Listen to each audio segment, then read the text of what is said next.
Do any of you know how to play spades? Raise your hand if you know how to play spades. If you're playing spades, what's the one card that you want more than any other card?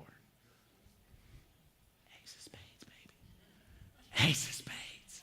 Now what happens? You get the trump card. You get the Ace of Spades. What happens? You know you're going to win one hand, aren't you? And you know you got it, and they don't know you got it, and you got it, and it's your baby. You're going to, whoa!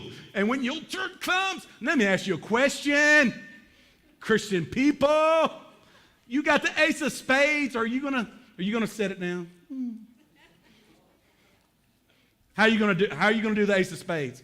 Well, it's gonna pop. Some stuff might go flying. Boom! Right? Am I right? This is the card you want.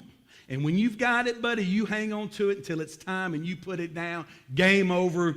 You win. A lot of people, what happens is when you get hurt, somebody does some injustice to you, there's some pain in your life, you hold on to that hurt like a trump card. You hold on to it like the Ace of Spades, and you keep it and you hold on to it because this trump card gives you the right. Because they hurt you, you can gossip about them. Because they hurt you, you can run them down behind their back. You've got their trump card. You've got the Ace of Spades. They deserve this. When what goes around comes around, or comes around goes around, whenever that happens, you get to be happy about it because you have that trump card. You've held on to it. And when it comes time to get payback, when it comes time to get some revenge, time comes for them to get what they've got coming to them. Woo! Pow! You've been holding on to it. So that's what a lot of you are doing with your hurts and with your heartaches and with your pain. You think it gives you license to hurt somebody, to throw down that Ace of Spades, to throw down that trump card because they've got it coming. Listen, just because someone has sinned against you, it does not justify your own sinful behavior back to them.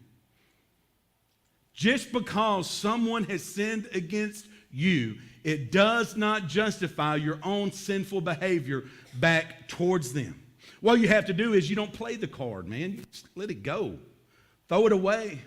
By our own sinful natures, we want revenge. We want payback. We want the last word. We want the final say. We're going to come out on top. But let me tell you what happens, guys. Let me just tell you what happens. Here's what happens when you don't play the trump card, when you don't do it. Okay? I can't explain it. I can't put it really. There's a feeling of peace. When that moment comes and they deserve to get what they got coming and you can give it to them, you can hurt them. And you say, God doesn't want me to do this. And you don't play the trump card, that's where the peace of God is. That's where, in that moment where you know, and you say, no, I'm going to love like I've been loved. I'm going to forgive like I've been forgiven. And in that moment, the peace of God will flood your life in such a way, it'll be like something you've never experienced before. The peace of God. Why? Because you did the right thing. You know you did the right thing. God knows you did the right thing. The peace of God.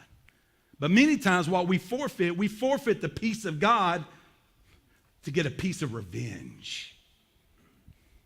And we think that piece of revenge is what's going to feel good, is what's going to make us feel better. And maybe it will for a moment, a little bit, but it's going to be shallow. God's not going to be in on it.